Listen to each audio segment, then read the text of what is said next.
मेरे YouTube channel CV ज्ञानशाला पर आप सभी लोगों का हार्दिक स्वागत और अभिनंदन। तो आज हम आपके लिए लेकर आए हैं कक्षा 8 की संस्कृत का मॉडल प्रश्न पत्र, जो आज ही आपको होने जा रहा है। तो बिना किसी बात के और वीडियो को जल्दी समाप्त करने के लिए हम सीधे सीधे प्रश्नों पर आते हैं। तो देखिए, जैसा आप जानते हैं, पहले 8 प्रश्न आपके मल्टीपल चॉइस वाले होते हैं, अर्थात बहुविकल्पात्मक होते हैं। तो देखिए, पहला और दूसरा जो प्रश्न आएगा वो आपके अव्यय, प्रत्यय और उपसर्ग से संबंधित होगा। मतलब पहले 3 कह देता हूं मैं। चलिए, वैसे पहले 2 प्रश्न आते हैं उपसर्ग और प्रत्यय से, फिर 1-2 प्रश्न आके और फिर आता है अव्यय शब्द से। ठीक है, तो क्रम का आप कोई फर्क नहीं पड़ेगा, देख लेना आप। तो देखिए, पहला प्रश्न है व्यसनिन अस्मिन पदे का प्रत्यय है। इसका मतलब जो व्यसनिन शब्द आप देख रहे हैं स्क्रीन पर, इसमें कौन सा प्रत्यय है। प्रत्यय आप जानते हैं ऐसे शब्दांश या शब्द, ठीक है, या अक्षर जो किसी शब्द के अंत में जुड़कर उसका अर्थ परिवर्तित कर देते हैं, प्रत्यय कहलाते हैं। ऐसे अक्षर या शब्दांश जो किसी शब्द के अंत में जुड़कर उसका अर्थ परिवर्तित कर देते हैं, क्या कहलाते हैं भाई? प्रत्यय कहलाते हैं। ये बाद में जुड़ते हैं, इसलिए प्रत्यय सफिक्स है। तो इसमें इन ही आएगा। ठीक है, अब देखिए, दूसरा प्रश्न आपने पढ़ लिया, पढ़ते ही आपके दिमाग में आ गया होगा भाई ये तो कहानी है, और कहानी भी वही है कि साहब जैसे ही शेर था, जो खरनर था व्याघ, वो दधिपुच्छ अर्थात श्रृगाल की गुफा में बैठ जाता है कि भाई शाम के समय कि कोई ना कोई जीव इसमें आएगा तो मैं उसे खाकर अपनी क्षुधा को मिटा लूंगा। उसी समय श्रृगाल वहां आता है, जैसे ही पद चिन्ह दिखता है, क्योंकि हमारी कहानियों में जो भारतीय कहानियां हैं, जो पर्टिकुलरली जो पंचतंत्र से ली गई हैं, उनमें लोमड़ी और श्रृगाल को बहुत सी चालाक जानवर के रूप में दिखाया गया है। तो वो पद चिन्हों को पहचान लेता है और कहता है कि भाई ये गुफा तो जैसे मेरे आते ही मुझे जोर से बोलकर मेरा स्वागत करती थी। इन बातों में शेर फंस जाता है और शेर स्वयं तेज आवाज में बोलता है, सिंह से उच्च गर्जनेन। जैसे ही उच्च गर्जना करता है, जो गुहा थी उसकी उससे प्रतिध्वनि होती है उसकी आवाज, और उच्च आवाज में जो क्योंकि गर्जना करता है शेर, तो उच्च गर्जना होती है और उसको श्रृगाल सुनकर वहां से भाग जाता है। तो उच्च ही आएगा इसमें। ठीक है, उच्च ही। ठीक है, नीचे नहीं आएगा, अद्य आज नहीं आएगा, सहसा नहीं आएगा, उच्च ही आएगा। इसमें भी का ऑप्शन आपका सही है। अब देखिए, तीसरा प्रश्न है निम्नलिखित पदेषु किम अव्यय पदम नास्ति। नीचे 4 शब्द दिए गए, इनमें से कौन सा पद अव्यय नहीं है? पढ़ लेना भाई, अव्यय पदम न अस्ति। ठीक है भाई, कभी कभी क्या है, हम जल्दी में सवाल को ढंग से पढ़ते नहीं है, प्रश्न को सही ढंग से पढ़ते नहीं है और टिक लगा के आ जाते हैं। तो इसमें देख लीजिए, अव्यय पद कौन सा नहीं। देखिए, सततम है। अव्यय क्या है? जिनका किसी काल, लिंग या वचन के आधार पर उसके रूप में कोई परिवर्तन ना हो, ऐसे शब्द क्या कहलाते हैं? अव्यय कहलाते हैं। अब देखिए, सततम तो भाई अव्यय है, परितय अव्यय है, सदैव है, भज ये क्रिया है। ठीक है, आपकी क्या है? क्रियापद है, तो भज इसमें नहीं है। तो ऑप्शन ख आपका इसमें सही हो जाएगा भाई। अब देखिए, इसी के अभ्यास के लिए मैंने 2 प्रश्न दे दिए भाई। एक से समझ में नहीं आया था, दूसरा और समझ लिया, उसमें मैंने क्रमांक में नहीं डाला है। यत्र कुत्र अभिच्छेदनम कुर्वन्ति अधोलिखेषु पदेषु किम अव्यय पदम नास्ति। इन पदों में आपको देखना है कि कौन सा पद अव्यय नहीं है। तो देखिए, आप देखना, अपि ये भी अव्यय है, कुत्र ये भी अव्यय है, यत्र ये भी अव्यय है, छेदनम ये क्रिया है, क्रिया है छेदन करना। ठीक है, तो इसमें भी कौन सा ऑप्शन सही आ जाएगा? कौन अव्यय पद नहीं है? छेदनम। ठीक है भाई, आप देखना, इसमें कथनीयम इति पदे का प्रत्यय अस्ति। इसमें कौन सा प्रत्यय है? ठीक है, पहले प्रश्न में का रिवीजन कराने के लिए मैंने दे दिया है। तो कथनीयम में अनियर है भाई। कौन सा है? अनियर, ख। मैं जैसे ही वीडियो समाप्त होगा कुछ प्रत्ययों के अध्ययन करने के लिए आपको एक दे दूंगा, 8-10 जो आपकी किताब में से आने लायक हैं उनका मैं आपको दे दूंगा। तो तब तक आप इंतजार कर लीजिए, ठीक है। वीडियो के समापन पर मैं लिख दूंगा इसको। यह गज परिणामम धार्यति से, ये तो आपको पता ही है, गज धरा, ये तो सरल प्रश्न मैंने रख दिया है भाई। संप्रति पुनः पुनः कूर्दनम कृत्वा दर्शय इति कै कम कथयति। संप्रति पुनः पुनः कूर्दनम कृत्वा दर्शय, कि भाई अगर ऐसा है तो भाई तू बार बार कूद कर मुझे दिखा। इति यह कथन किसने किससे कहा, कै कम। आपको पता ही है जब चंचल व्याघ्र और झांसे में आ जाता है बाघ के और उसको खाने को डर रहता है, तो वो बहुत सी आपने कहानी पढ़ी है, वो पूरी प्रक्रिया आप जानते ही हैं। और लास्ट में वो लोमड़ी है, लोमड़ी उसको बचाती है और व्याघ्र से कहती है कि भाई तू इस जाल को बिछा के बता, और उस कहती है तू इसमें आ ही नहीं सकता, चल तू इसमें जाके बता। फिर जैसे ही वो जाल के अंदर पहुंच जाता है तो उससे कहता है कि तू बार बार कूद के दिखा, जैसे पहले कूदने के कारण तू थक गया था। तो बाघ उसकी बात में आ जाता है, बार बार कूदता है और थकान से चूर हो जाता है, और इस तरह से वो व्याघ्र को, चंचल को बचा लेती है। तो भाई ये किसने कहा था, लोम से कहा, अर्थात लोमड़ी ने किससे कहा था, व्याघ्र से कहा था। कि संप्रति पुनः पुनः कूर्दन कृत्वा दर्शे, कि पुनः भाई तू बार बार कूद कूद के दिखा मुझे। तो ये लोम से कहा ने व्याघ्र से कहा था भाई, इसमें गा ऑप्शन सही आ जाएगा। अब देखिए छठा प्रश्न आपकी स्क्रीन पर जैसे ही आया आप समझ गए होंगे कि ये सप्तभगिन्या पाठ से, कि 7 सिस्टर्स जो हमारे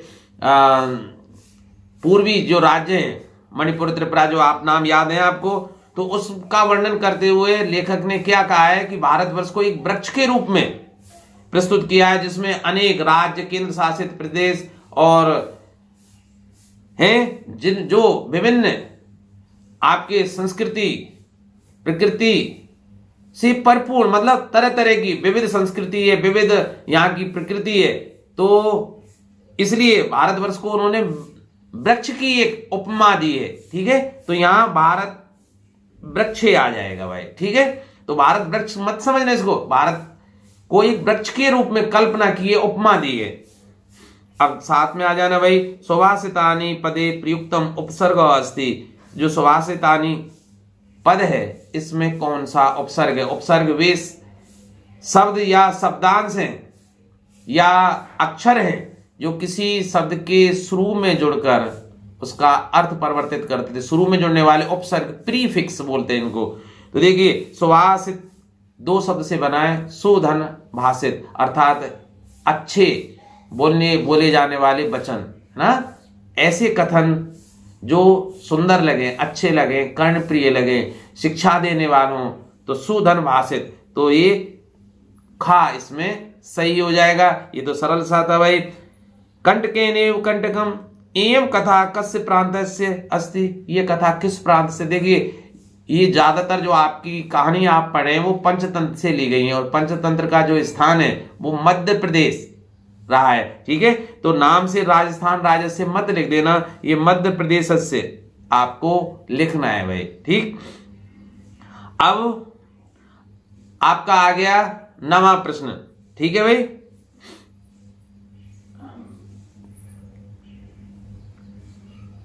नवे प्रश्न में क्या है कि आपको स्तंभ का और खा को मेल करना है।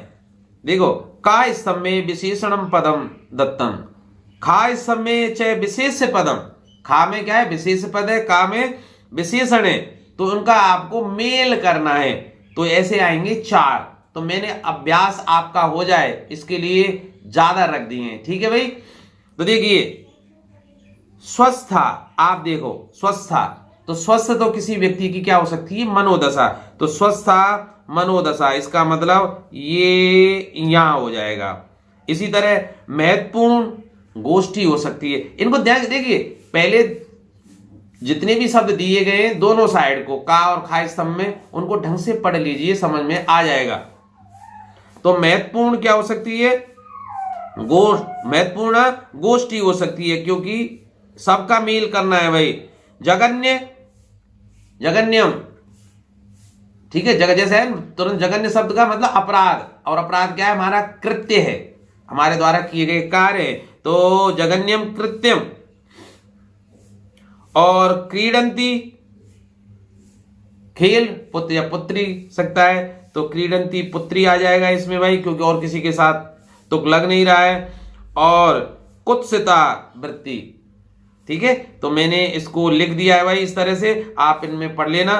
4 आने आधे आधे नंबर के 2 नंबर का प्रश्न है। मैंने और अभ्यास के लिए ये भाई डालचंद ने इस पेपर का अधिकांश भाग हमारे गांव के ही हैं, वरिष्ठ अध्यापक और सुंदरावली में कार्यरत हैं, उनके द्वारा ये बनाया गया है। मैं उनकी ओर से इसको आपके लिए प्रस्तुत कर रहा हूं, तो सभी दर्शकों की ओर से जितने भी छात्र उनकी तरफ से भाई डालचंद शर्मा का बहुत बहुत धन्यवाद, जो ये पेपर बना के दिया है। इसमें कुछ भाग, ठीक है, मैंने जोड़ दिया है।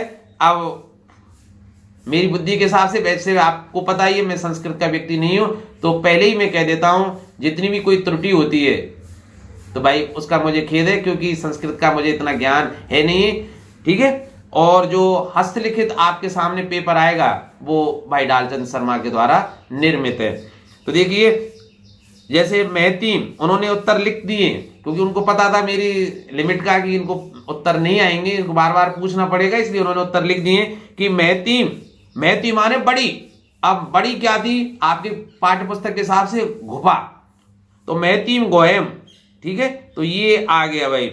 निखिल, निखिल माने संपूर्ण, ठीक है, तो निखिलाम कथाम, निखिलाम क्या होगी भाई? पूरी तो कथा ही होगी, ठीक है। निखिलाम कथाम एकस्य, अब देखो पुत्रस्य, एक पुत्र, ठीक है, या पुत्री जो भी है। अब इसमें चूंकि पुत्र दिया हुआ है तो ठीक है, पुत्रस्य। अब सुंदर, सुंदर क्या हो सकते हैं? शब्द हो सकते हैं, सुंदर शब्द, ठीक है।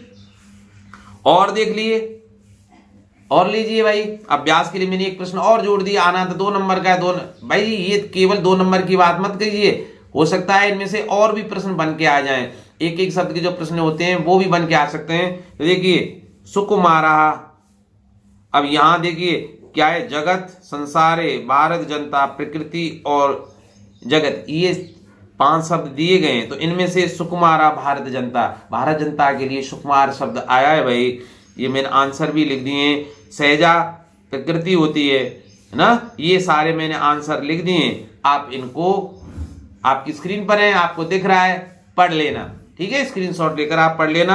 अब 10वां प्रश्न आता है कि उच्चतम क्रियापदानी मंजूषा चित्वा रिक्त स्थानी पूर्यत, की क्रियापद दिए गए होते हैं कोष्टक में, आपको उनमें से भाई संस्कृत का पेपर बहुत इजी इसलिए लगता है कि ज्यादातर प्रश्न पत्र में आपको आंसर दिए गए होते हैं, उनको आपको उचित स्थान पर चुनकर लिखना होता है। तो देखिए, नदी नाम, नद्य, वीराणाम, महिला, ये 4 शब्द दिए गए हैं और 4 ही आपको रिक्त स्थान है, उनमें आपको उचित शब्द भरना है। तो देखिए, जैसे समुद्रम आसाद्य भवंती अपेया, तो नदियों के लिए आया है कि नदियां समुद्र में पहुंचकर, देखिए इसको समुद्रम आसाद्य, समुद्र में पहुंचकर, समुद्र में मिलकर, भवंती अपेया, ये हो जाती, भवंती हो जाती, अपेया पीने योग्य नहीं रहती हैं।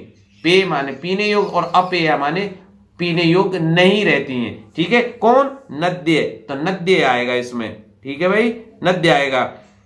तड़ागात जलम नयंती, तड़ागात तालाब से पानी कौन लाती हैं? महिला, ठीक है भाई। अब जलम पीयूष तुल्यम भवति, किसका जल अमृत के समान होता है?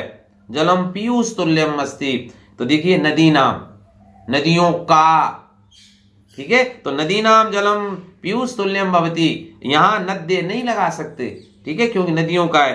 राजस्थान कैसी है? वीराणाम भूमि अस्ति, ठीक है, राजस्थान क्या है? वीरों की भूमि है। तो ये भी 4 आने आधे आधे नंबर के। अब मैंने और देखिए, हो सकता है क्रियापद ना देके कोई अव्यय पद आपको दे दे और अव्यय पदों से रिक्त स्थान की पूर्ति करवा सकता है। ठीक है, इसमें देखिए जैसे यहाँ दिए गए हैं, मैंने इनको रंगीन बना दिया, जो मैंने लिखे उनको रंगीन बनाने का प्रयास किया जिससे आपको अच्छा लगे। देखिए एव, खलु, खलु मूर्ख, तथा परतय, परतय माने चारों ओर, ध्यान रखना भाई, और पुरतय का मतलब आगे, इसमें अंतर आपको पता होना चाहिए। पुरतय और परितय, पुरतय का मतलब आगे और परतय माने चारों ओर, सदा और बिना। ठीक है, तो देखिए विद्यालय से एकम उद्यानम अस्ति, इसका मतलब विद्यालय के चारों ओर तो नहीं हो सकता, विद्यालय के आगे हो सकता है एक उद्यान है। ठीक है, तो यहां क्या आएगा, पुरतय, तो विद्यालय के आगे पुरतय है, पुरतय का मतलब आगे, मैं लिख देता हूं भाई। सत्यमेव, सत्यम एव जयते, सत्य की ही जीत होती है, तो आप भर देते, मुझे पता है। किम भवान स्नानम कृतवान खलु, ठीक है, ये मैंने भर के नहीं आंसर लिख दिया क्योंकि इतना टाइम नहीं कि समझाने में ज्यादा टाइम लगाऊं, क्योंकि फिर उसको अपलोड भी करना है, बनाना भी, बहुत टाइम लग जाएगा भाई। से यथा चिंत्यति तथा आचरति, और यहां देखिए ग्रामम परतय वृक्षा संति, ग्राम के चारों ओर, परतय माने चारों ओर, वृक्षा, ठीक है, संति। विद्या बिना जीवनम वृथा, तो विद्या बिना आ जाएगा, यहां से ये बिना शब्द आ जाएगा। इसी तरह सदा भगवंत भज, सदा भगवान को भज, ठीक है, तो ये सदा यहां आ जाता। अगर आप शब्दों को ध्यान से पढ़ेंगे तो आ जाएंगे, और इसमें मैंने ज्यादा दे दिए, 4 ही आने हैं भाई आपको, तो अभ्यास के लिए बन रहा है, ये पेपर ही नहीं है केवल, हो सकता है ये प्रश्न आ जाए, तो मैंने एक एक के लिए कई कई प्रश्न रख दिए। आपको शायद ईश्वरीय कृपा रही तो इनमें से आ जाएगा, नहीं तो इनके आधार पर आप भर के आ जाएंगे, आपका अभ्यास तो इतना हो ही जाएगा कि पेपर कैसा आता है। निदेही विदेही जही, है ना, देही भज चल और कुरु, ये इनमें शब्दों का ज्ञान आपको होना ही चाहिए, वैसे है क्योंकि रिवीजन कर रहे हैं आज। तो देखो निदेही, विदेही, जही, ये शब्द आपको पता होना चाहिए भाई। तो देखिए इसका मतलब तो होता है छोड़ो या छोड़ दो, छोड़ो या छोड़ दो। विदेही का मतलब होता है करो, और निधेही, निधि मतलब रखो, बाकी के तो आप जानते हैं। तो देखिए जैसे उदाहरण भी दिया है, तुम पुरतः चरणम निदेही, ठीक है, तुम विद्यालय चल, तुम विद्यालय चलो, राष्ट्रीय अनुरक्तिम विदेही, ठीक है, कि राष्ट्र से अनुरक्ति प्रेम, अनुरक्ति माने प्रेम, राष्ट्र से प्रेम करो, ठीक है, विदेही माने करो, ठीक है, विदेही माने करो, ऊपर लिख भी दिया है। मह्यम जलम देही, मुझे जल दो, देही माने दो।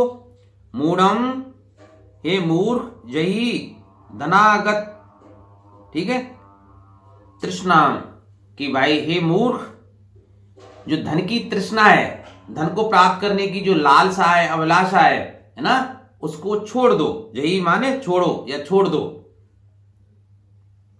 भज गोविंदम, ठीक है, और सततम देहम स्मरणम कुरु, हमेशा स्मरण करते रहिए भाई। कुरु, ये कुरु आ जाएगा भाई इसमें। अब 11वां प्रश्न आता है, रेखांकित पदानी आधृत्य प्रश्न निर्माण कुरु, इसमें भी 2 नंबर के प्रश्न आएंगे, 1-1 नंबर के 2, इस तरह से आता है भाई। 2 into 1, 2 प्रश्न करने, प्रत्येक 1 नंबर का 2 आएंगे। मैंने उदाहरण के लिए बहुत से प्रश्न लिख दिए, इनमें से कोई एक आ जाना चाहिए। तो देखिए इस तरह से वाक्य आएगा, आपको ये दिया गया होगा, ठीक है, उत्तर दिया गया होगा, आपको इस तरह से प्रश्न बनाना है, ये आपको आंसर लिखना है परीक्षा कक्ष में, ठीक है। जैसे ये क्षुधार्थ सिंह कुत्रापि आहारम ना प्राप्तवान, मतलब भूखा जो शेर था वो कहीं से भी आहार उसे प्राप्त नहीं हुआ। इसको हटा देता हूं, अच्छा नहीं लग रहा।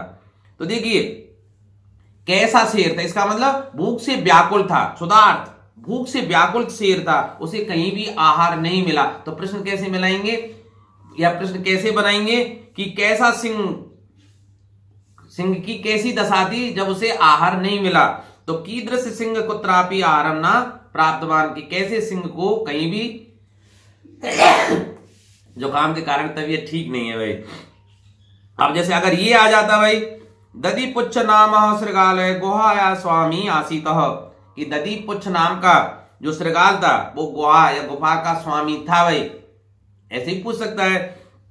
तो प्रश्न आप कैसे बनाते कि कौन से नाम का या क्या नाम का श्रृगाल गुहा का स्वामी था। तो देखो दधि पुच्छ को हटाइए, ठीक है, दधि पुच्छ को हटाइए, किम लगाइए और पूरे सेंटेंस को ऐसा का ऐसा लिख दीजिए। तो देखिए दधि पुच्छ के स्थान पर मैंने क्या लिख दिया है भाई, किम शब्द लिख दिया है। बाकी के देखिए नाम श्रृगाल गुहा स्वामी आसीत ऐसा कैसा लिख दिया है। यहां भी देखिए क्षुधार्थ की जगह कीदृश मैंने लिख दिया है। बाकी का पूरा कुत्रापि आरम ना प्राप्तवान सबकी सब ऐसे लिख दिया है। तो आप ऐसे आसानी से देख सकते हैं कि भाई इसके लिए कौन सा प्रश्नवाचक शब्द में लाऊंगा उसको लिख दीजिए, बाकी का एज इट इज लिख दीजिए।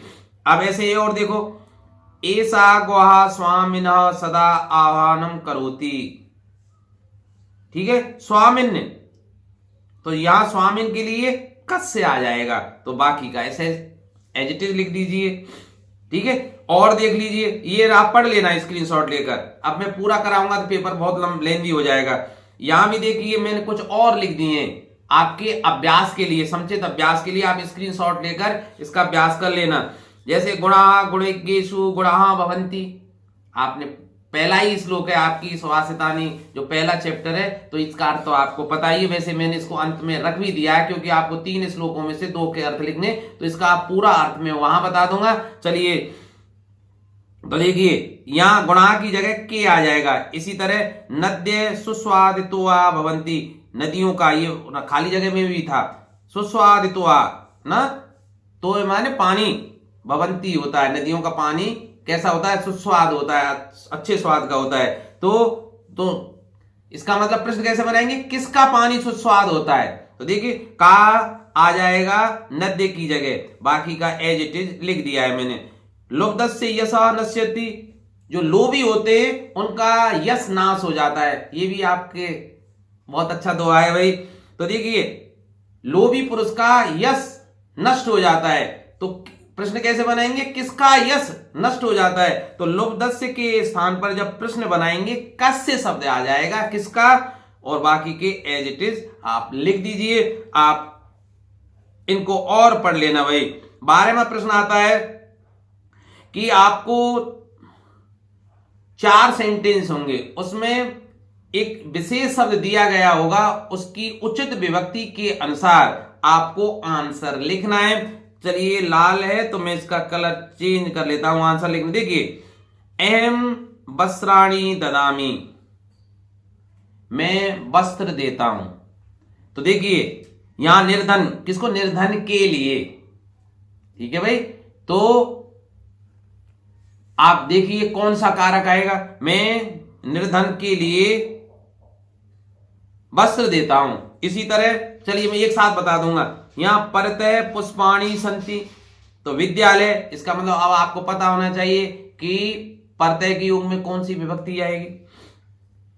तीसरे में नमः गणेशः, नमे के योग में कौन सी विभक्ति आएगी। सह पुत्र पुत्रः गतः, इसमें कौन सी विभक्ति आएगी सह के योग में। तो इनका थोड़ा थोड़ा अंग विकार में, जैसे अंग विकार में कौन सी विभक्ति आती है, जैसे तृतीय विभक्ति आती है, नमे के योग में जैसे चतुर्थी विभक्ति आती है, परतय के योग में और द्वितीय विभक्ति आती है।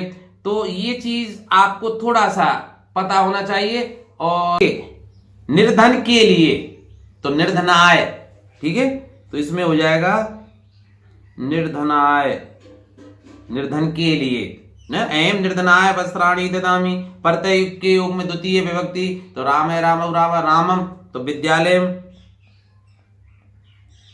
विद्यालयम आ जाएगा भाई। इसमें गणेशाय चतुर्थी विभक्ति लगाएंगे भाई, गणेशाय रामाय ना, राम है राम रामम रामौ रामान रामे रामम्याम रामे रामाय, ठीक है, इसको गणेशाय आ जाएंगे। और सह के योग में तृतीय व्यक्ति, तो जनकेन हो जाएगा इसमें भाई, जनकेन सह पुत्रः गतः। और कोई भाई त्रुटि हो तो आप अपने टीचर से पूछ लेना भाई, मैं ज्यादा जानता भी नहीं हूं। अब 13वां जो प्रश्न है वो संधि विच्छेद या संधि करवाने के लिए आएगा। तो मैंने यहाँ कुछ आपकी पाठ्य पुस्तक से जो विशेष शब्द है उनको लेकर लिख दिया है, जैसे विनयोपेता, विनय धन उपेता, इसी तरह कुसुमादपि, कुसुमात धन अपि, ठीक है, कुसुमादपि। देखिए यहां ध्यान रखना, ता प्लस अ दा बन रहा है, ठीक है। चिनोम्योभयम, चिनोमी प्लस उभयम, ठीक है। नृत्य धन मुग्धम, नृत्य मुग्धम। प्रकृति अस्ति, इसी तरह लोक क्रीड़ा आसक्ता, लोक क्रीड़ा धन आसक्ता। और देख लिए ग्रंथोयम, ग्रंथ है प्लस अयम, सूर्याचल है, सूर्य प्लस अचल, तथैव, अरे भाई तथैव, तथा प्लस एव, ठीक है, ध्यान रखना ये आ प्लस ए आई हो जाता है। काल प्लस अतिगामिनी, कालातिगामिनी। पृथो ना, प्रथम प्लस उपग्रह से, प्रथम उपग्रह से, ठीक है। आ छोटा आ यहां प्लस उ मिलकर ओ हो जाते हैं, ठीक है, आप जानते हैं। और देख लेना भाई 14वां सवाल आपका होता है कि विशेषण विशेष से लिखना पड़ता है आपको। तो देखिए इसमें ग्रहाणी अस्माभि नित्यम स्वच्छानि क्रियन्ते, कि हम घर को नित्य स्वच्छ करते हैं, इसमें विशेषण पद लिखना है आपको और विशेष से लिखना है। मैंने लिख दिए, विशेषण पद कौन सा है, स्वच्छानि, और इसमें विशेष से कौन है, ग्रहाणी, ठीक है, घर को।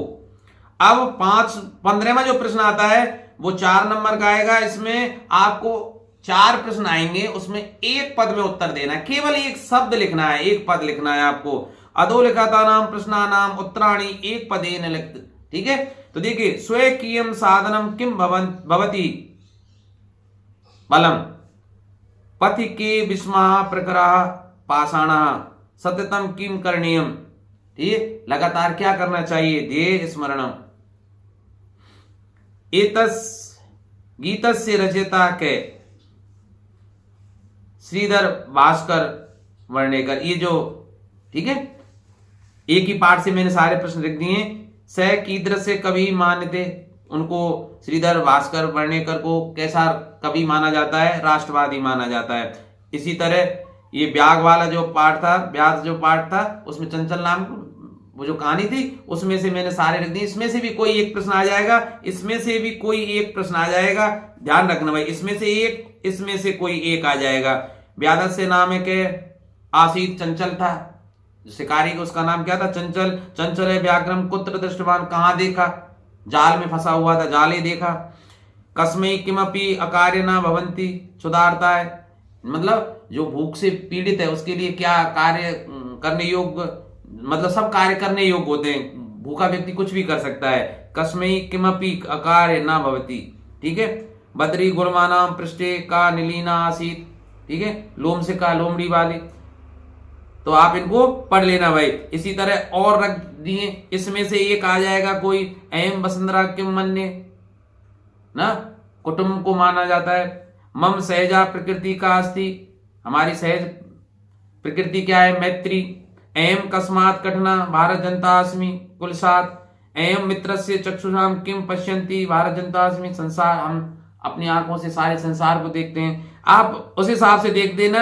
एक इसमें से आ जाएगा भाई, तो चारों के लिए मैंने एक एक बहुत सारे लिख दिए हैं, ठीक है, उनमें से आप पढ़ लेना। जैसे ही नृणाम संभवे को क्लेशम सहेते माता पितरो एम धरा के स्वर्णमता भाति, ये हमारे डालचंद भाई साहब के द्वारा लिखे हैं। और महान गणितज्ञ ज्योतिर्विचक्य अस्ति, महान गणितज्ञ और ज्योतिष शास्त्र में निपुण कौन था, आर्यभट्ट था।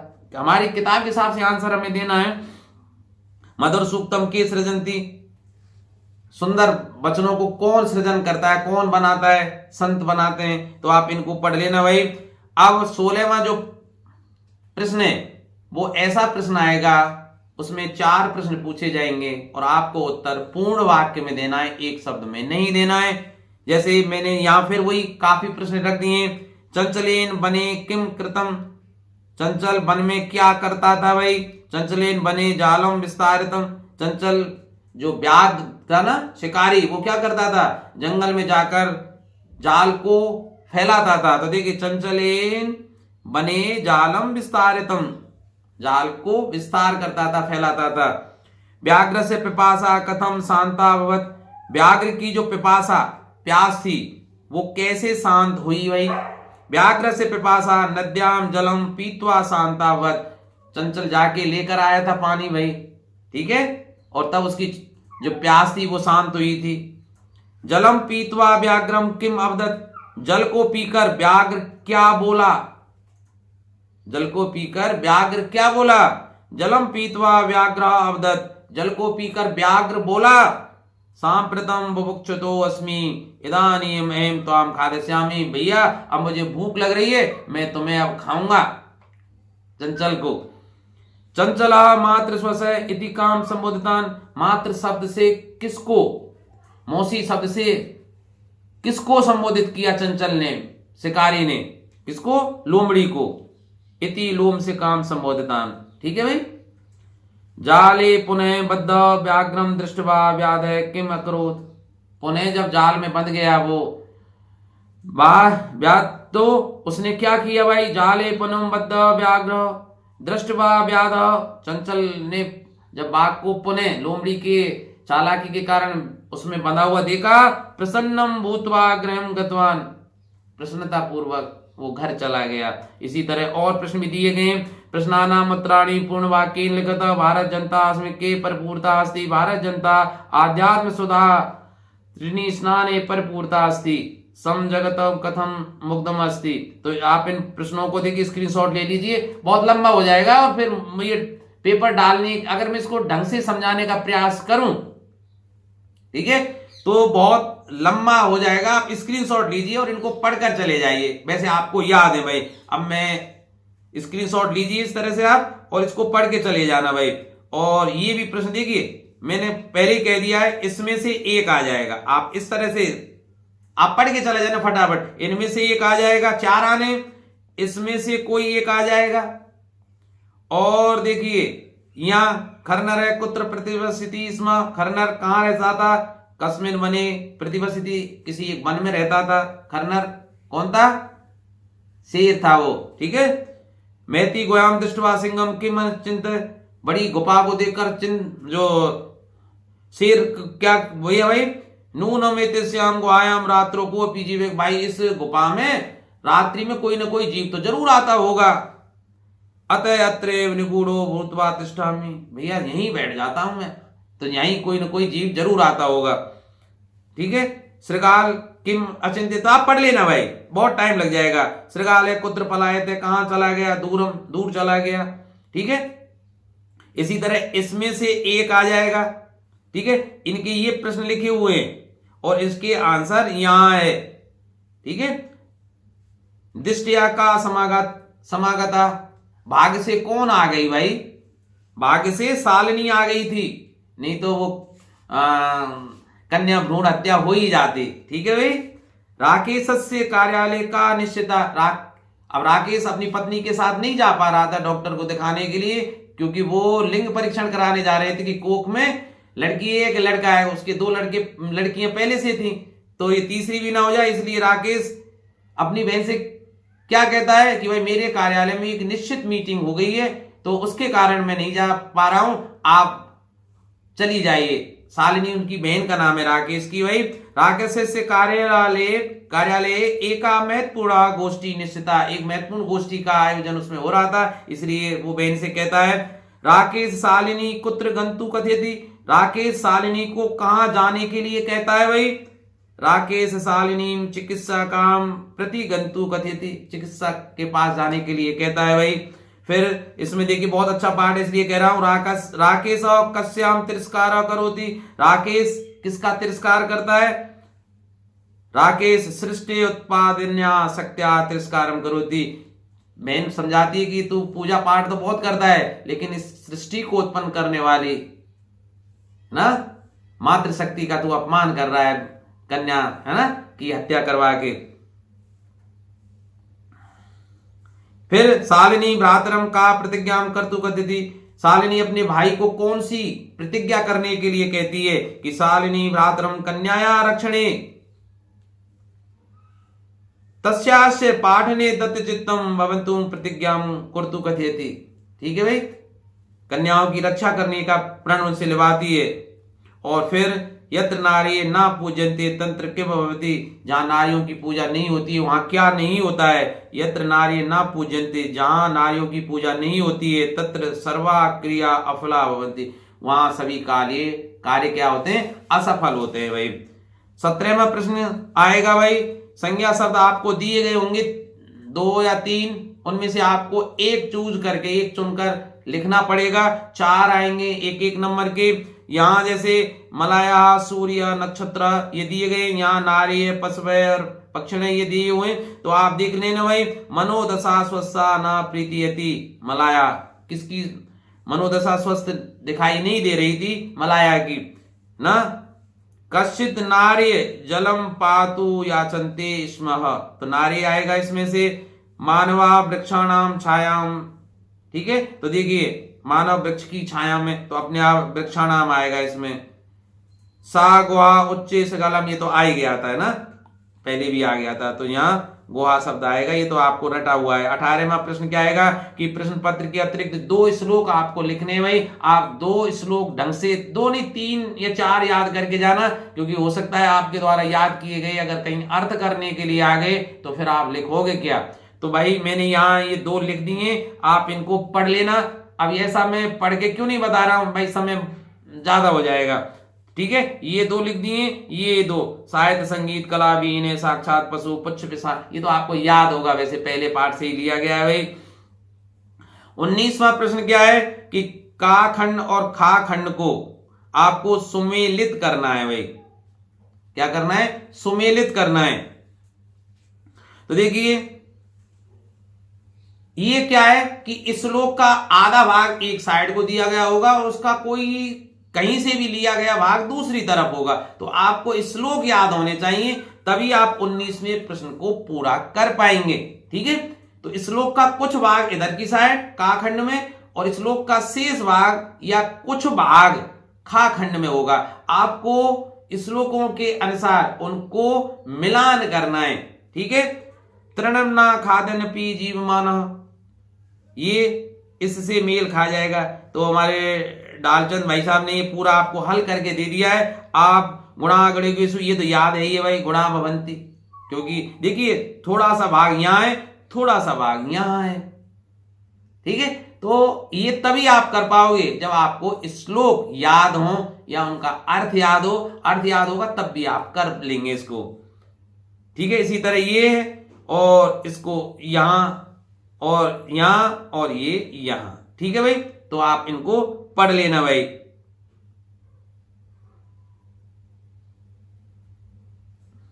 अब देखिए 20वां प्रश्न। 20वां प्रश्न क्या है भाई कि चित्रम दृष्ट्वा मंजूषात पदानि च प्रयोज्य चत्वार वाक्यानि लिखित। आगे आपको एक फोटो दिया गया होगा और उसमें फिर आपको 4 वाक्य उस फोटो को देखकर और कुछ शब्द आपको दिए गए होंगे, उनका प्रयोग करते हुए आपको 4 वाक्यों का निर्माण करना है।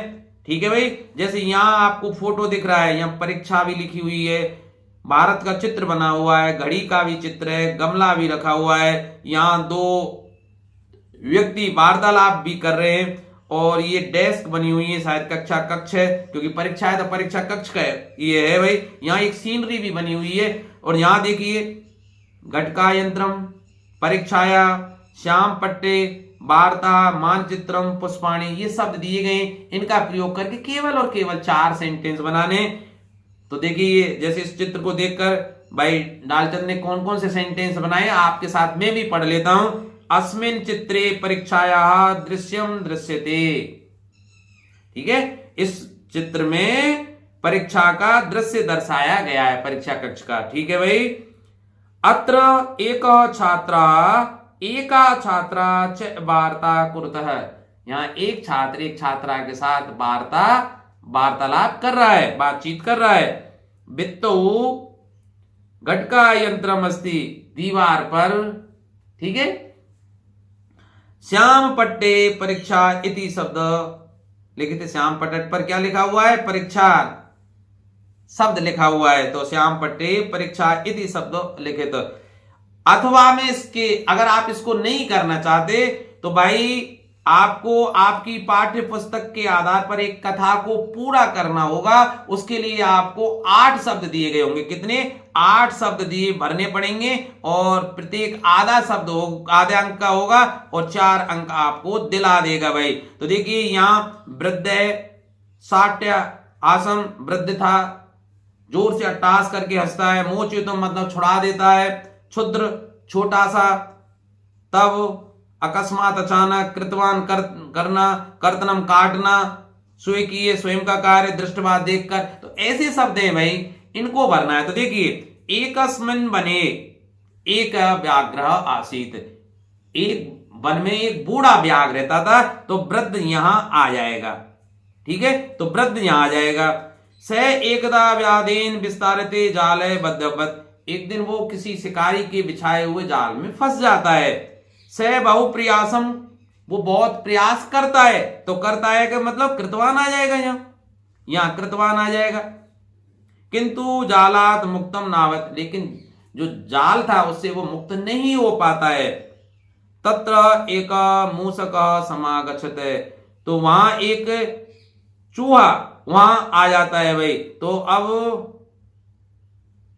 इसमें क्या आएगा? देखिए यहां मैंने आंसर लिख दिए, आप इनको पढ़ लेना भाई। ये जो शब्द थे इनको लेकर मैंने नीले में, देखिए ये शब्द जो भरने हैं आपको मैंने नीले में लिख दिए, और ये 8 की बजाय ज्यादा भी शब्द है, ये 10 है, मैंने 10 लिख दिए। तो देखिए एकस्मिन् वने एक वृद्ध शब्द आ गया। व्याघ्र आसीत, स एकदा व्याधीन विस्तारते जाले बद्ध, ठीक है। स बहु प्रयासम कृतवान, उसने बहुत प्रयास किए। किंतु जालात मुक्तम नावत, लेकिन वो जाल से मुक्त नहीं हो पाया। अकस्मात तत्र एक मूषक आगच्छत, इस अचानक वहां एक मूषक आ जाता है। बद्धम व्याघ्रम, बंधा हुआ व्याघ्र, दृष्टवा देखकर, स तम अवदत, उससे कहता है अहो भवान जाले बद्ध, कि आप तो जाले में बंधे हुए हैं। अयम त्वाम मोचितम इच्छामि, मेरी इच्छा है, मतलब व्याघ्र को जाल में बंधा हुआ देखकर वो मूषक क्या कहता है कि आप इसमें बंधे हुए हो। अयम त्वाम मोचितम इच्छामि, मुझे तुम्हें छुड़ाने की इच्छा है। तत्श्रुत्वा व्याघ्रम साठमासम अवदत्, हंसकर कहता है अरे तुम क्षुद्र जीव है, अरे तू छोटा सा जीव, मम सहायम करिष्यसि, तुम मेरी सहायता करोगे। यदि तुम माम मोचयसि, यदि तुम मुझे मुक्त करा दोगे, तय त्वाम न हानिष्यामि, तुम्हें कोई हानि नहीं पहुंचाऊंगा। तो यहाँ ये आ जाएगी, नीले शब्द हैं उसमें दिए गए शब्द थे, देखना भाई, ठीक है। वृद्ध है साठ्यासम मोचितम क्षुद्र, ये यहां लिखे हुए हैं वो शब्द इस कथा में या कहानी में मैंने यहां भर दिए। मूषक है स्वयं किए लघु दंते तज्जालम कर्तवान, मूषक अपने स्वयं के माने स्वयं के लघु दंते छोटे छोटे दांतों का प्रयोग करके जाल को काट देता है। तम व्याघ्र वहम कृतवान, और वो व्याघ्र को बाहर निकाल लेता है। जैसे ये चित्र मैंने बना, इसमें एक जंगल है, जाल में फंसा हुआ है बाघ, ठीक है भाई। अब ये प्रश्न हो गया कौन सा? 20। और अब चलते हैं हम 21वें प्रश्न पर। देखिए 21वां ये अधोलिखिता नाम वाक्या नाम घटना क्रमानुसार लिखित, कि आपको 8 वाक्य दिए गए होंगे, उनको आपको घटना के क्रम के अनुसार, कोई कहानी होगी आपकी पढ़ी हुई कहानी होगी, उनको ध्यान से पढ़ना भाई, और उनको आप घटनाक्रम के अनुसार व्यवस्थित क्रम में लिखेंगे, जिससे वो कहानी का सही क्रम बन जाए। ते जाले निपितता, वे जाल में फंस गए भाई। निर्जने बने तन्नुका नाम संभवम कुर्ते, कि भाई निर्जन वन में जो चावल के दाने वो कहां से आ गए भाई। आकाशे से परवारे कपोतराज, देखिए इनको ये आपको सबको पढ़ लेना। समय बचाने के लिए मैं जो भाई डालचंद शर्मा ने जो लिखा है उसको पढ़ के सुना देता हूं कि पहली लाइन आएगी कश्चिन व्याध। कश्चिन व्याध है मतलब, तो देखिए कौन सी लाइन आएगी, कश्चिन व्याध बने जालम विस्तृय दूरे स्थिता, कि कभी एक व्याध ने क्या किया, जंगल में जाल को फैला दिया भाई। ठीक है, दूसरी लाइन आएगी आकाशे से परिवार है, तो दूसरी लाइन ये आएगी, पहली लाइन तो ये आएगी भाई, दूसरी लाइन ये आएगी कि आकाशे से परिवार है कपोतराज चित्रग्रीव निर्गत, आकाश मार्ग से कपोतराज चित्रग्रीव वहां से जा रहे थे पूरे परिवार के सहित। आपको इस क्रम में अपनी उत्तर पुस्तिका जो प्रश्न पत्र है उसी में तो उत्तर लिख रहे हैं, उसमें इस क्रम से कि पहली लाइन आप इस वाली लाइन को लिख के आएंगे, दूसरी लाइन आप इस लाइन को लिख के आएंगे, तीसरी लाइन कौन सी लिखेंगे भाई, परंतु कपोतराज, अरे भाई परंतु ये तीसरी लाइन है भाई, कपोतराज तत्र सहमत नासित, नहीं तीसरी ये लाइन नहीं आएगी भाई, ये तो गलत है भाई। तीसरी लाइन कौन सी आएगी भाई, कि जब आकाश मार्ग से उनका परिवार जा रहा था तो उन्होंने क्या देखा, ये रहा तदेव तदेव तन्नुल कणानी कणाना पर कपोता नाम लोभ हो जाए, छोटे छोटे चावल के टुकड़ों को देखकर उनको लोभ जागृत हो गया, तो ये तीसरी लाइन आ जाएगी भाई। फिर चौथी लाइन, उनको लोभ और वो खाने के लिए नीचे उतरने का जब प्रयास कर रहे थे, लेकिन जो कपोत राज था, कबूतरों को जो राजा, वो उनसे संतुष्ट नहीं हुआ इस बात से, तो घा वाले जो लाइन है ये जो,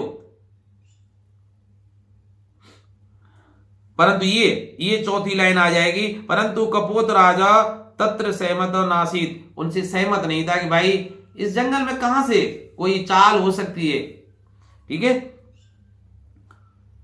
और क्या कहता है कि निर्जन बने तन्नुकरणा नाम संभव, कि भाई ये निर्जन वन में ये कहां से आ गए भाई। फिर क्या होगा कि कपोत और आज्ञा उपदेशों में स्वीकृत नीचे आ गया, वे कपोत क्या करते हैं कि उसकी आज्ञा का, कपोत राज की आज्ञा का पालन नहीं करते हुए और वो नीचे उतर के आ जाते हैं। फिर ते जाले निपित, वो जाल में फंस जाते हैं, ये 7वां आ जाएगा। और फिर 8वां तो ये रह जाएगा अतयुक्तम सहसा विदितम ना क्रिया, जो अचानक जो दिखाई दे उसमें नहीं फंसना चाहिए, वो कार्य नहीं करना चाहिए, ये आपका 8वां आ जाएगा। इस तरह से आप इस कहानी को बना के आ जाएंगे। 22वां प्रश्न क्या है भाई, आपको 3 श्लोक दिए गए होंगे, उनमें से कोई आपको 2 श्लोक करके आना है भाई। उनका अर्थ देखिए, अधोलिखित श्लोका नाम हिंदी भाषायाम भावार्थ लिखित, भावार्थ आपको लिखना है कोई से 2 श्लोकों का। ठीक है भाई, अब देखिए पीतवा रसम तू कटकम मधुरम समान, ये आपका श्लोक दिया गया है, आप इसको पढ़ना। ऐसे ये दूसरा श्लोक है और तीसरा श्लोक है, इनका देखिए कितना सुंदर जो पहला है ना, पीतवा रसम तू कंटकम मधुरम समान, इसका हिंदी भावार्थ भाई ने कितना सुंदर लिखा है डालचंद शर्मा को, मेरी तरफ से फिर और आपकी तरफ से भी मैं बहुत बधाई देता हूं भाई। उन्होंने अपना जो समय निकाला और आपके लिए प्रश्न पत्र हस्तलिखित प्रति में मुझे दिया था, मैंने फिर स्कैन किया है, वो आपकी स्क्रीन पर आप देख ही रहे हो। तो प्रस्तुत श्लोक में सज्जनों की महिमा का वर्णन करते हुए कहा गया है कि जिस प्रकार मधुमक्खी कड़वे एवं मीठे दोनों प्रकार के रस का पान करके भी केवल मधुरता शहद को ही प्रदान करती है, उसी प्रकार सज्जन लोग सज्जनों एवं दुर्जनों के वचनों को समान रूप से ग्रहण करके केवल मधुर सूक्त वचन ही की रचना करते हैं, अर्थात मधुर वचन ही बोलते हैं। तो कितनी सही शब्द है भाई, है ना, पर हम पालन कहाँ करते हैं। ठीक है, हम सब तरह के शब्दों को सुनते हैं, तो सज्जनों की तरह हमें केवल अच्छे अच्छे जो वचन है उनको ही ग्रहण करना चाहिए जीवन में। ठीक है, मूर्खों की वाणी पर ध्यान नहीं देना चाहिए ना। जैसे मधुमक्खी हर तरह के फलों का सेवन करती है, फलों का रस का सेवन करती है, मीठा भी, खट्टा भी, कड़वा भी, लेकिन केवल हमारे लिए शहद का निर्माण करती है, मीठे का निर्माण करती है। उसी तरह हम हर तरह के व्यक्तियों के संपर्क में आते हैं, उनकी हर तरह की बात सुनते हैं। ठीक है, अच्छी बातें भी, बुरी बातें भी, देश प्रेम की, देशद्रोही पने की, है ना, समाज कंटक जो होते हैं उनकी बातों को ध्यान नहीं देना चाहिए, अच्छे व्यक्तियों की बातों को ध्यान और आत्मसात करना चाहिए। दूसरा श्लोक था जो ना, पढ़ लीजिए भाई, टाइम बचाने के लिए मैं नहीं पढ़ रहा हूं, इसका केवल अर्थ आपके लिए बोल रहा हूं। प्रस्तुत श्लोक में कवि कहता है कि भारतीय जनता संपूर्ण संसार में रहती है तथा यह सदैव संसार में सर्वत्र दिखाई देती है। भारतीय जनता कर्मशील है, अतः यह संपूर्ण संसार में हमेशा कर्म करती रहती है। ऐसा विश्व का कोई देश नहीं होगा जहां भारतीय आपको ना मिले, भारतीय रेस्टोरेंट ना मिले, भारतीय इंजीनियर ना मिले, भारतीय डॉक्टर ना मिले। और अमेरिका वाले तो अब डर कर कहते हैं कि एक दिन ऐसा आ सकता है कि हमारे ऊपर अच्छी अच्छी जो कंपनियां हैं, अच्छी अच्छी जो नौकरियां, उन पर भारतीयों का कब्जा ना हो जाए। क्योंकि देखो, गूगल का अधिकारी भारतीय, जो भी आईटी के क्षेत्र में अच्छी कंपनी है, उनका जो टॉप सीट पर कौन बैठा हुआ है, कोई ना कोई भारतीय। आज भारतीयों ने अपने डंका, इंग्लैंड हो चाहे अमेरिका हो चाहे अन्य देशों, वहां अच्छे अच्छे डॉक्टर और इंजीनियर कौन मिलेंगे, भारतीय मिलेंगे। क्योंकि हम हैं ही भाई, बने ही मेहनत करने के लिए और अपनी ईमानदारी कर्तव्य निष्ठा के लिए प्रसिद्ध हैं। तो आप ठीक है, चलिए अब ये तीसरा श्लोक था, तो ये तो बहुत सरल था, पहला ही श्लोक है भाई। प्रस्तुत श्लोक में गुणवान के महत्व को बताते हुए कहा गया है कि जिस प्रकार उत्पन्न होते समय नदी का जल मीठा और पीने योग्य होता है, किंतु समुद्र में मिलने पर वही जल खारा और पीने योग्य नहीं होता है, उसी प्रकार गुण भी गुणवान में हमेशा सद्गुण के रूप में रहते हैं, किंतु वे ही गुण गुणहीन व्यक्ति को प्राप्त करके दोष बन जाते हैं। इससे सिद्ध होता है कि संगति के अनुसार ही गुण दोष बनते हैं। बहुत ढंग से लिखा है भाई ने, आप देखो, ये पढ़ लेना ढंग से। गुणा गुणज्ञेषु गुणा भवन्ति, कि जब तक गुण गुणवान व्यक्ति में रहते हैं तब तक ही गुण रहते हैं। ते निर्गुणम प्राप्य भवन्ति दोषा, वे गुण अगर किसी दोषी व्यक्ति में चले जाएं तो वो दोष युक्त हो जाते हैं। सुस्वादितो प्रवंती नद्य, बहती हुई नदियों का जो जल है वो सुस्वाद होता है, बहुत मीठा होता है, पीने योग्य होता है। समुद्रम आसाद्य भवंतो, लेकिन जैसे ही समुद्रम आसाद्य, समुद्र में जाकर जैसे ही ये नदी का जल मिलता है, वो भवंत अपेयहा, वो पीने योग्य नहीं रहता है। ठीक है, आप पढ़ लेना भाई। 23वां प्रश्न है, विलस्य वाणी ना कदापि में श्रुत्वा। ठीक है, ये कहानी तो बहुत सरल है, इसका पाठ सार लिखना है या सप्त भगिन्य पाठ सारम स्वभाषायाम लिखित, ये दोनों पाठ आपको याद होंगे।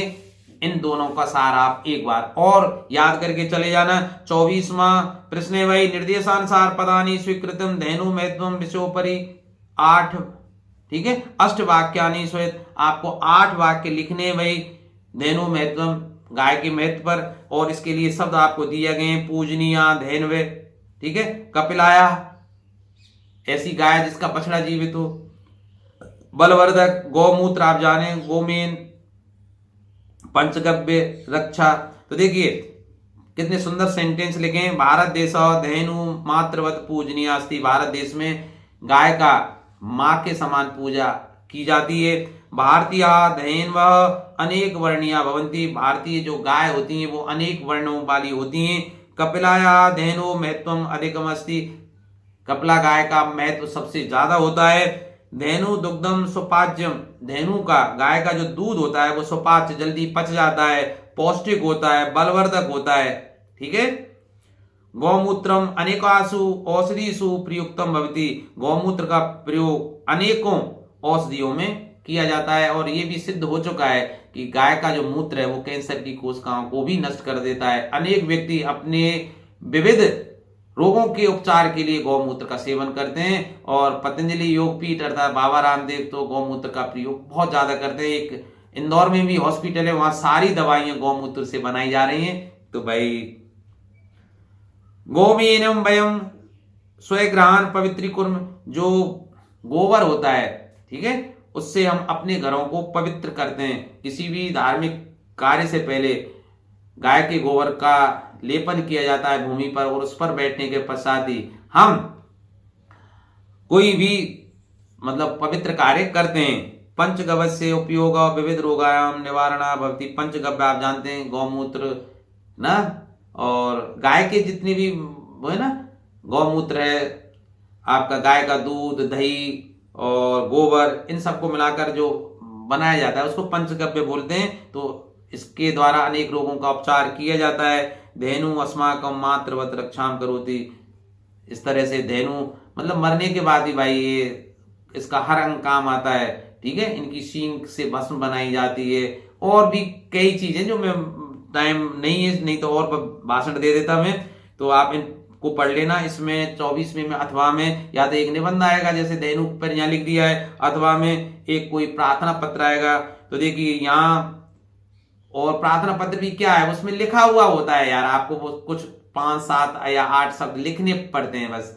ठीक है, ये 8 नंबर का आएगा, तो 8 ही आपको लिखने पड़ेंगे। तो देखिए जैसे यहाँ दिए गए 8 शब्द, शिक्षण शुल्कात, ठीक है, शिक्षण शुल्क, आर्थिक दशा, है ना, विद्युत विभागे 60 सदस्य, 6 सदस्य, जोधपुरम वेतनम सुरेश पिता। तो देखिए श्रीमंत प्रधानाचार्य महोदया राजकीय उच्च माध्यमिक विद्यालय। अब यहाँ तो स्थान का नाम आएगा, तो जहां रिक्त स्थानों में जोधपुरम दिया गया था तो जोधपुरम लिख दिया, महोदया ये विषय लिख दिया है, शुल्क मुक्त अर्थ प्रार्थना पत्रम उसमें दिया हुआ होगा तो आपको नहीं लिखना है। ये सविनम निवेदनम अस्ति यत् मम पिता विद्युत विभागे चतुर्थ श्रेणी कर्मचारी अस्ति, कि मेरे पिता विद्युत विभाग में चतुर्थ श्रेणी कर्मचारी हैं। तस्य मासिकम वेतनम अल्पम अस्ति, उनका मासिक वेतन बहुत ही अल्प है। तो यहाँ वेतनम शब्द आएगा, अल्पम क्या कम है, वेतन कम है। अस्माकम परिवारे 60 सदस्य संति, हमारे परिवार में 6 सदस्य हैं। तो परिवारे कितने संति, कितने हैं, 60 सदस्य उसमें दिया गया है, तो 60 सदस्य को आप यहां लिख दीजिए। मम परिवार से आर्थिक दशा समीचीना नास्ति, ठीक है भाई, आर्थिक दशा सही नहीं है। मम पिता निर्धनता कारणात मध्यम शिक्षण शुल्कम दातुं न शक्नोमि, मेरे पिता निर्धनता के कारण मेरा शिक्षण शुल्क देने में असमर्थ है। मम अध्ययन से रुचि वर्तते, मेरी अध्ययन में बहुत रुचि है। अतएव अस्ति यत् अध्ययने मम रुचि विलोक्य, मेरी इस अध्ययन में रुचि को देखते हुए शिक्षण शुल्कात मुक्तिम, अतः हे श्रीमान मेरे को शिक्षण शुल्क से मुक्ति प्रदान करने की कृपा करें। ये आपको दिए गए होंगे आज्ञाकारी शिष्य, उसमें शिष्य का नाम दिया गया है, आपको जोधपुर मत लिख देना भाई, यहाँ सुरेश दिया गया है, ठीक है, और उसको लिख देना। अब लास्ट में आ जाते हैं, एक गद्यांश आएगा, या तो इस पाठ से आ जाएगा, नहीं तो वो सप्त भगिनी वाला है उसमें से आ जाएगा, श्रृगाल वाला पाठ है उसमें से आ जाएगा, किसी में से आ जाए, और इस पर आधारित आपको प्रश्न उत्तर लिखने में। देखिए आर्यभट्ट से योगदानम गणित ज्योतिषा संबद्ध वर्तते यत्र संख्या नाम आकलनम महत्वम आदयति। देखिए आर्यभट्ट का जो योगदान है गणित और ज्योतिष के साथ साथ संख्याओं, देखिए बहुत बड़े वैज्ञानिक थे, और यह भी माना जाता है कि शून्य का आविष्कार उन्होंने किया। ये फलित ज्योतिष में विश्वास नहीं करते थे, मैंने इसका अर्थ बता देता हूं, ये फलित ज्योतिष में विश्वास नहीं करते। उन्होंने सूर्य ग्रह और जो नक्षत्र हैं पृथ्वी, इन सब की चाल निकाल के और इनकी गति का अध्ययन करके फिर ज्योतिष शास्त्र को बहुत समृद्ध बनाया। पहले ये मानते थे कि राहु केतु डसते हैं और तब सूर्य ग्रहण या चंद्र ग्रहण होता है। उन्होंने बताया था कि भाई सूर्य ग्रहण कब होता है कि पृथ्वी और सूर्य के बीच में चंद्रमा आ जाता है तो सूर्य ग्रहण होता है। इसी तरह चंद्र ग्रहण को भी उन्होंने समझा दिया था। तो आप इस पाठ को इसको पढ़ लेना, और यहाँ सीधे सीधे मैं प्रश्नों पर आ जाता हूँ। गद्यांशम पठित्वा उचितम शीर्षकम लिखत, इस पाठ गद्यांश को पढ़कर इसका उचित शीर्षक क्या होगा, आर्यभट्ट से योगदानम, आर्यभट्ट का क्या योगदान है। शीर्षक आप कुछ भी लेके आए वो गलत नहीं करेगा, पर शीर्षक छोटा लिखना भाई, ठीक है। आर्यभट्टे कस्मिन न विश्वसति, इसमें आर्यभट्ट किसमें विश्वास नहीं करते थे, मैंने अभी बताया ना, आर्यभट्ट फलित ज्योतिष में विश्वास नहीं करते थे। उन्होंने स्वयं गणना करके कई बातों को गलत सिद्ध किया था भाई। तो आर्यभट्ट फलित ज्योतिष शास्त्रे ना विश्वसति, इसमें फलित ज्योतिष शास्त्र में विश्वास नहीं करते थे। कदा चंद्र ग्रहणम भवति, चंद्र ग्रहण कब होता है, यदा पृथिव्याः छायातेन चंद्रस्य प्रकाशे अवरुद्धते तदा चंद्र ग्रहणम भवति। भाई सीधी सी बात है, चंद्रमा में स्वयं की रोशनी नहीं है सूर्य की तरह, वो सूर्य के प्रकाश से चमकता है। जैसे दर्पण प्रकाश से चमकता है उसी तरह सूर्य के प्रकाश से चंद्रमा चमकता है। और जब सूर्य और चंद्रमा के बीच में पृथ्वी आ जाती है, अर्थात पृथ्वी की छाया जब चंद्रमा पे पड़ती है तब चंद्र ग्रहण लगता है, अर्थात चंद्रमा की जो रात्रि को जो चांदनी है ना वो लुप्त हो जाती है, उसका प्रकाश लुप्त हो जाता है। यही तो मैंने लिखा है, यदा पृथ्वी छायातेन, जब पृथ्वी की छाया चंद्र से प्रकाश है अवरुद्धते, चंद्रमा के प्रकाश को अवरुद्ध कर देती है, तदा चंद्र ग्रहणम भवति। ये लिखा हुआ है, इसमें पढ़ लेना भाई, मैंने अपने आप नहीं लिखा है, इसमें से लिखा है, इसमें से देख लेना भाई।